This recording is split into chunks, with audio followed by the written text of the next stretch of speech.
Hello friends, तो आज हम डिस्कस करेंगे साइकोलॉजी के फर्स्ट टॉपिक के बारे में, ग्रोथ और डेवलपमेंट के बारे में, वृद्धि और विकास के बारे में। ये चैप्टर जो है वो सीटेट पेपर 1 और पेपर 2 दोनों के लिए इम्पोर्टेंट है। तो चलिए शुरू करते हैं। सबसे पहले हम पढ़ेंगे ग्रोथ के बारे में, वृद्धि के बारे में। वृद्धि क्या है? वृद्धि एक फिजिकल चेंज है और एक क्वांटिटेटिव चेंज है। फिजिकल चेंज मीन्स शारीरिक परिवर्तन। जो भी आपके शरीर में चेंजेस आ रहे हैं, जो आपको दिख रहे हैं, जैसे हाइट का बढ़ना, वेट, साइज़, शेप का बढ़ना, ये क्या है? आपके फिजिकल चेंज है। तो फिजिकल चेंज ये होते कैसे हैं? ये चेंजेस होते हैं क्वांटिटेटिव। क्वांटिटेटिव मीन्स मात्रात्मक परिवर्तन, जिन्हें हम माप सकते हैं। आपका हाइट बढ़ रही है तो हाइट को क्या करते हैं? आप मेज़र कर सकते हैं। आपका वेट बढ़ रहा है तो आप वेट को भी क्या कर सकते हैं? मेज़र कर सकते हैं। इसे ही हम ग्रोथ कहते हैं, वृद्धि कहते हैं। जैसे एक छोटा सा पौधा है तो वो क्या धीरे धीरे ग्रो करना शुरू करता है। जब वो ग्रो करेगा, उसकी वृद्धि होगी तो उसके हाइट में चेंज आएगा, उसकी शेप में चेंज आएगा, उसके वेट में भी चेंज आ जाएगा। तो वो क्या आपको दिख रहा है, तो इसे क्या कहते हैं? हम वृद्धि कहते हैं, ग्रोथ कहते हैं। और जो ये ग्रोथ है, ये एक लाइफ लॉन्ग प्रोसेस नहीं है। ये जो है वो कुछ समय के बाद रुक जाती है। वृद्धि जो है जीवन भर चलने वाली प्रक्रिया नहीं है। ये जो है मैच्योरिटी तक चलती है। हमारी जो ग्रोथ है वो मैच्योरिटी तक होती है और उसके बाद जो है हमारी ग्रोथ होना बंद हो जाती है या रुक जाती है। इसे क्या कहते हैं? हम वृद्धि कहते हैं। तो ग्रोथ के बारे में हमने क्या क्या पढ़ा? ये एक फिजिकल चेंज है, क्वांटिटेटिव चेंज है और ये जो है लाइफ लॉन्ग प्रोसेस नहीं है। ये जो है परिपक्वता तक ही चलती है। नेक्स्ट हम पढ़ेंगे डेवलपमेंट के बारे में, विकास के बारे में। विकास क्या है? एक फिजिकल चेंज है as well as cognitive, emotional, social change है। ये एक शारीरिक के साथ साथ संज्ञानात्मक, भावनात्मक, सामाजिक परिवर्तन भी है। Development is a quantitative and qualitative. विकास जो है मात्रात्मक और गुणात्मक होता है। नेक्स्ट है it is a continuous process. विकास जो है वो सतत चलने वाली प्रक्रिया है। ये जो है बूम टू टूम जाती है। मीन्स जब बच्चा माँ के गर्भ में होता है तब से शुरू होता है और जब तक किसी व्यक्ति की मृत्यु नहीं हो जाती तब तक हमारा विकास होता है। Development begins before birth and continues till an individual dies. विकास जन्म से पहले शुरू होता है और तब तक चलता है जब तक किसी व्यक्ति की मृत्यु नहीं हो जाती। तो हमने डेवलपमेंट के बारे में क्या पढ़ा कि एक physical as well as cognitive, emotional और सोशल चेंज है और ये क्वांटिटेटिव और क्वालिटेटिव दोनों होता है और एक कॉन्टिन्यूअस प्रोसेस है जो कि गर्भ से शुरू होती है और मृत्यु तक चलती है। नेक्स्ट है टाइप्स ऑफ डेवलपमेंट, विकास के प्रकार। सबसे पहला है हमारा फिजिकल डेवलपमेंट, शारीरिक विकास। शारीरिक विकास में आ जाएगा आपका हाइट का बढ़ना, वेट, साइज़, शेप, इन सब का बढ़ना ही क्या आपका शारीरिक विकास है, फिजिकल डेवलपमेंट है। नेक्स्ट है हमारा सोशल डेवलपमेंट, सामाजिक विकास। सामाजिक विकास में आ जाएगा हम जो है वो दूसरों के साथ इंटरेक्ट करते हैं, समाज के साथ इंटरेक्ट करते हैं और हम समाज से सीखते हैं कैसे जो है वो कोऑपरेट करना है दूसरों के साथ, कैसे चीज़ें शेयर करनी है, मैनर सीखते हैं। हम बहुत सारी चीज़ें जो है समाज के साथ इंटरेक्ट करके सीखते हैं। तो इसे क्या कहते हैं? हम सामाजिक विकास कहते हैं। नेक्स्ट है हमारा language development. Language development means भाषाई विकास। जब हम छोटे होते हैं तो हम जो है 2-4 वर्ड ही बोल पाते हैं, लेकिन धीरे धीरे क्या होते हैं, हमारी डेवलपमेंट होती है, हमारा जो है भाषाई विकास होता है। हम जो है वो अदर लैंग्वेज भी सीखते हैं और दूसरों की लैंग्वेज को भी समझ पाते हैं। तो ये किस में आ जाएगा? हमारा भाषाई विकास में आ जाएगा, लैंग्वेज डेवलपमेंट में आ जाएगा। नेक्स्ट है हमारा cognitive development. Cognitive development means संज्ञानात्मक विकास। संज्ञानात्मक विकास, इसमें हमारी इंटेलेक्चुअल एबिलिटीज़ आ जाएंगी। इंटेलेक्चुअल एबिलिटीज़ मीन्स जैसे thinking, reasoning, imagination, memory, problem solving. तो ये सब क्या है? हमारी कोग्निटिव डेवलपमेंट है। हमारे अंदर जो है वो तर्क करने की जो क्षमता है वो धीरे धीरे और बेहतर होती जाती है। तो ये क्या हमारा कोग्निटिव डेवलपमेंट हो रहा है। नेक्स्ट है हमारा इमोशनल डेवलपमेंट, भावनात्मक विकास। जब हम छोटे होते हैं तो हम जो है हर चीज़ के लिए रोने बैठ जाते हैं, लेकिन जब हम धीरे धीरे बड़े होते हैं तो हम अपने इमोशंस को कंट्रोल करना सीख जाते हैं और हम जो है दूसरों के इमोशन को भी समझना शुरू करते हैं। तो ये किस में आ जाएगा, हमारा इमोशनल डेवलपमेंट में आ जाएगा कि हमारा जो है वो भावनात्मक विकास हो रहा है। नेक्स्ट है हमारा मॉरल डेवलपमेंट, नैतिकता का विकास। तो ये हमने कुछ 6 डेवलपमेंट की टाइप्स पढ़ी। पहली थी हमारी फिजिकल डेवलपमेंट, सेकंड है हमारी सोशल डेवलपमेंट, थर्ड है हमारी लैंग्वेज डेवलपमेंट, फोर्थ है कॉग्निटिव डेवलपमेंट, फिफ्थ थी हमारी इमोशनल डेवलपमेंट और सिक्स्थ थी हमारी मॉरल डेवलपमेंट। नेक्स्ट है हमारी फिजिकल डेवलपमेंट है, शारीरिक विकास है। ये जो है वो 2 तरह का होता है। पहला है हमारा ग्रॉस मोटर स्किल और सेकंड है हमारा फाइन मोटर स्किल। तो जो हमारा ग्रॉस मोटर स्किल होता है, ग्रॉस मोटर स्किल में आती है हमारी रनिंग, वॉकिंग और साइकिल। ग्रॉस मोटर स्किल में जो है वो हमारी बड़ी मसल्स का यूज़ होता है। हम जो है अपनी लार्ज मसल्स का यूज़ करते हैं ग्रॉस मोटर स्किल में। जहाँ जो है हमारी लार्ज मसल का यूज़ होता है, जैसे रनिंग, जब हम दौड़ रहे हैं तो हम क्या अपनी लेग्स का भी यूज़ कर रहे हैं, अपनी बॉडी का यूज़ कर रहे हैं, तो ये क्या लेग्स की हमारी लार्ज मसल है। वॉक कर रहे हैं तो हम क्या है अपनी लार्ज मसल्स का यूज़ कर रहे हैं। साइकिलिंग कर रहे हैं तभी हम अपनी लेग्स का यूज़ करें, तो लेग्स क्या एक लार्ज मसल है।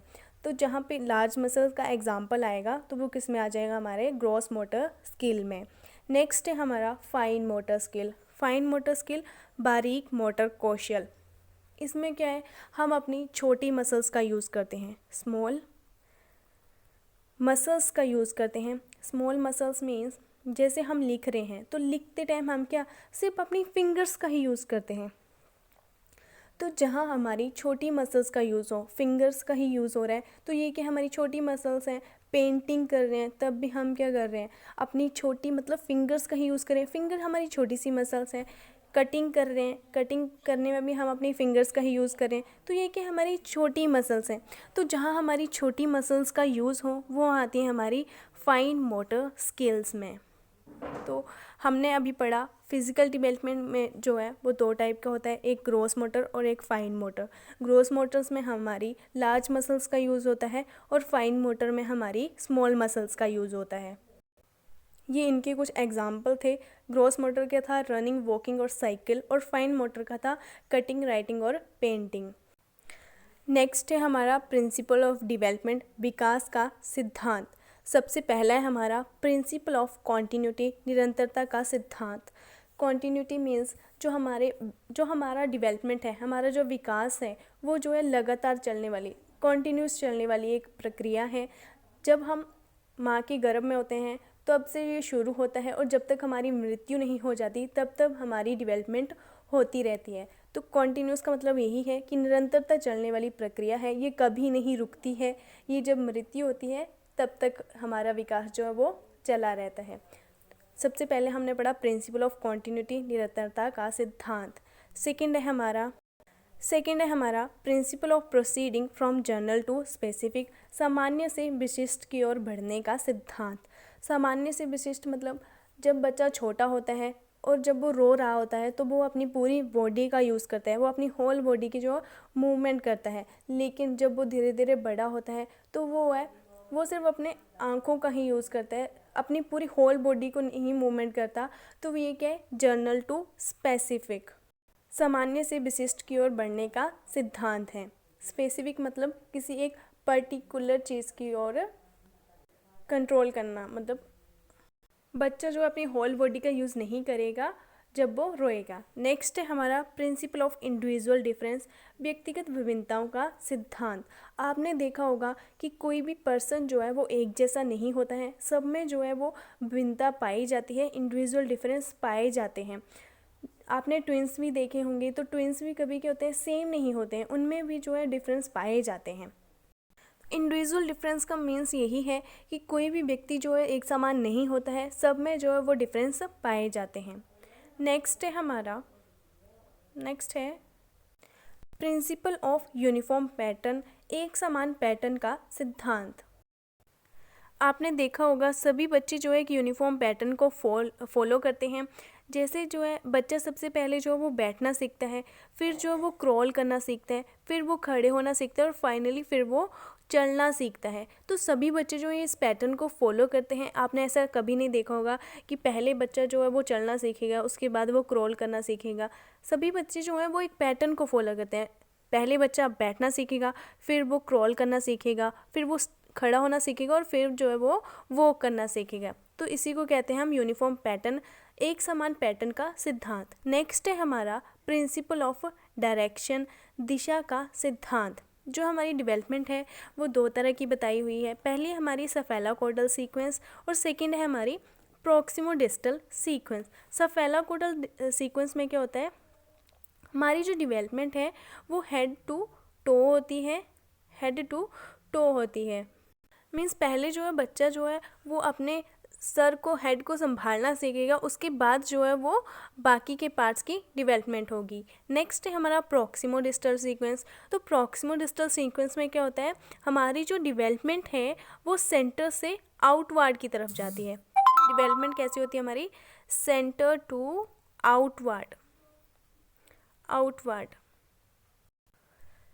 प्रॉक्सिमोडिस्टल में हमने पढ़ा कि जो डेवलपमेंट है वो सेंट्रल पार्ट से आउटर पार्ट की होगी, और जो हमारा सेफेलोकॉर्डल है उसमें हमने पढ़ा हमारी जो डेवलपमेंट है वो हेड से टो की तरफ जाएगी। नेक्स्ट है हमारा principle of inter relation. Inter relation means जो हमारी डेवलपमेंट है, physical development, cognitive development, social development, emotional development, ये सारी जो हैं प्रिंसिपल, कॉग्निटिव, सोशल और इमोशनल, ये सभी जो हैं वो आपस में इंटर रिलेटेड हैं। मीन्स अगर आपको लैंग्वेज में प्रॉब्लम है तो वो क्या है, कहीं ना कहीं आपके कॉग्निशन पे भी इफ़ेक्ट पड़ेगा। तो ये जो भी हमारी जो डेवलपमेंट है PCS जो भी हमने पढ़ी है अभी, physical development, cognitive, social, emotional, language, moral, तो अगर जो है अगर इनमें से किसी एक पर भी इफ़ेक्ट पड़ता है तो ये जो है वो आपकी दूसरी पर भी प्रभावित होंगी। तो ये थी हमारी प्रिंसिपल ऑफ इंटर रिलेटेड, अंतर्संबंध का सिद्धांत।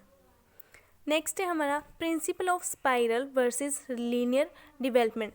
स्पाइरल में और लीनियर डेवलपमेंट, स्पाइरल ऐसा होता है, लीनियर ऐसे। तो जो हमारी डेवलपमेंट है वो हमेशा स्पाइरल ही चलती है, हमारी जो डेवलपमेंट है वो लीनियर नहीं होती है। जैसे अभी ये चैप्टर आप पढ़ रहे हो ग्रोथ और डेवलपमेंट का, ये चैप्टर जो आपने पहले पढ़ा हुआ है, ऐसा नहीं है कि ये चैप्टर जो आप पहली बार पढ़ रहे हो। तो ये क्या एक दूसरे के साथ चीज़ें लिंक होती हैं, पहले आपने पढ़ा है तभी अभी आपको जो है वो अच्छे से समझ आएगा। तो चीज़ें जो है एक दूसरे के साथ लिंक होके ही चलती हैं, इसे क्या कहते हैं हम, प्रिंसिपल ऑफ स्पाइरल डेवलपमेंट। तो हमारी जो डेवलपमेंट है वो स्पाइरल ही होती है, लीनियर नहीं होती है। नेक्स्ट है, ये थी हमारे कुछ प्रिंसिपल्स। पहला था हमारा प्रिंसिपल ऑफ कॉन्टिन्यूटी, सेकंड था हमारा principle of proceeding general to specific, third था हमारा प्रिंसिपल ऑफ इंडिविजुअल डिफरेंस, और फोर्थ था हमारा principle of uniform pattern, fifth था हमारा प्रिंसिपल ऑफ डायरेक्शन। हमारी जो डेवलपमेंट है वो दो तरह से होती है, सेफेलोकॉर्डल सीक्वेंस हेड टू टो होती है, और प्रॉक्सिमोडिस्टल सीक्वेंस जो कि सेंट्रल पार्ट से आउटर पार्ट की तरफ होती है। और सिक्स्थ हमने पढ़ा principle of inter relation. Inter relation means अगर आपकी जो डेवलपमेंट है किसी एक पार्ट पर भी अगर इफेक्ट होता है, physical, cognitive, social, emotional, moral, अगर किसी एक पर भी प्रभाव पड़ता है तो वो जो है आपके दूसरे पर भी प्रभावित होंगी। नेक्स्ट है हमारा प्रिंसिपल ऑफ स्पाइरली और लीनियर। तो जो हमारी जो डेवलपमेंट है वो स्पाइरली चलती है, लीनियर नहीं चलती है। नेक्स्ट हम पढ़ेंगे स्टेजेस ऑफ डेवलपमेंट। स्टेजेस के बारे में पढ़ेंगे। तो सबसे पहले जो है हमारी प्री नटल पीरियड, प्रसव पूर्ण अवधि, जो कि 9 मंथ से पहले की होती है। जब बच्चा माँ के गर्भ में होता है उसे क्या कहते हैं हम, प्री नटल पीरियड कहते हैं। नेक्स्ट है हमारी इन्फेंसी, शैशव अवस्था। जो इन्फेंसी होती है ये वर्ष से 2 साल तक होती है, जन्म से 2 वर्ष तक की होती है। इसे हम टॉय एज भी कहते हैं। सॉरी यहाँ पे थोड़ी मिस्टेक है, यहाँ पे टॉय एज नहीं आएगा। टॉय एज जो होती है वो होती है हमारी अर्ली चाइल्डहुड की, तो ये थोड़ी सी मिस्टेक है। जो इन्फेंसी स्टेज होती है ये होती है हमारी बर्थ से 2 ईयर्स तक। नेक्स्ट है हमारी अर्ली चाइल्डहुड। अर्ली चाइल्डहुड जो होती है वो 2 से 6 वर्ष की होती है, प्रारंभिक बचपन, और इस स्टेज को हम टॉय एज भी कहते हैं। जो अर्ली चाइल्डहुड है इसे हम टॉय एज भी कहते हैं। जो अर्ली चाइल्डहुड पीरियड है ये जो है वो एक क्रिटिकल पीरियड होते हैं भाषा को सीखने का। इस एज में अगर आप बच्चे को कोई भी भाषा सिखाना चाहो तो वो उस भाषा को बहुत जल्दी सीख जाएगा। तो वो कौन सी स्टेज होती है? Early childhood. नेक्स्ट है लेटर चाइल्डहुड। लेटर चाइल्डहुड जो होती है वो 7 से 11 वर्ष की होती है और इसे हम गैंग एज या स्कूल एज भी कहते हैं। गैंग एज या स्कूल एज, इस एज में बच्चा जो है वो स्कूल में जाना शुरू कर देता है, अपने जो है नए नए फ्रेंड्स बनाना शुरू कर देता है और ग्रुप बनाना शुरू कर देता है, इसलिए इसे गैंग एज भी कहते हैं। नेक्स्ट स्टेज है हमारी एडोलोसेंस, किशोरावस्था। ये अवस्था जो है, ये स्टेज जो है वो 12 से 19 वर्ष तक की होती है और इसे जो है आइडेंटिटी क्राइसिस की स्टेज बताया हुआ है एरिक एरिक्सन ने। तो आज हमने ग्रोथ और डेवलपमेंट के बारे में पढ़ा। इसमें हमने ग्रोथ के बारे में पढ़ा, डेवलपमेंट के बारे में पढ़ा, टाइप्स के बारे में पढ़ा और उसके बाद हमने कुछ प्रिंसिपल्स के बारे में पढ़ा और लास्ट में हमने जो डेवलपमेंट थी उनकी स्टेजेस के बारे में पढ़ा। नेक्स्ट वीडियो में हम साइकोलॉजी का एक और नए टॉपिक के बारे में डिस्कस करेंगे। Okay, thank you.